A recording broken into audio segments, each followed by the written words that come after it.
nak buat apa ni? Apa ni? Letak je tisu basah. Dia karut apa lah ni? Hah? Tisu basah? Benda lah ni. A few moments later. Betul lah terus tidak sedu. Magic. Mama papa mesti dah biasa kan buat macam ni. Bila anak sedu je mesti kena tampal tisu basah dekat dahi diorang. Betul tak? Kalau mama papa nak tahu, sebenarnya baby ni dia sedu sebabkan dia punya diafragma ataupun otot pernafasan dia tiba-tiba kejang. Agaknya mama papa tahu tak kenapa otot pernafasan baby ni kejang? Antara sebab otot pernafasan diorang ni tiba-tiba kejang sebabkan diorang minum susu terlalu laju, perut kebuk ataupun diorang nangis terlalu lama sangat. So sebab itulah tiba-tiba diorang boleh sedu.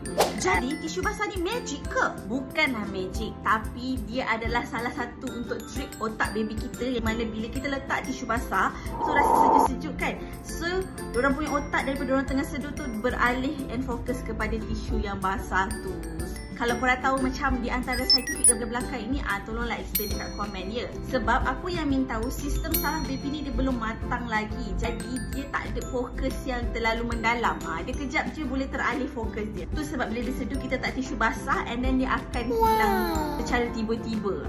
Begitu. Tapi adalah tak tisu basah tak jadi pun, tisu basah dia dikira nasib lah juga. Kalau menjadi best. Tapi kalau tak menjadi, korang boleh cuba beberapa cara untuk hilangkan sedu baby korang. Antara solusi lain yang korang boleh cuba adalah korang kena sendawakan baby selepas menyusu. Lepas tu baby minum susu dalam keadaan tegak sikit, and then korang usaplah belakang ataupun perut dia. Dan akhir sekali, kalau tak menjadi juga, cubalah tukar posisi baring baby. InsyaAllah menjadi.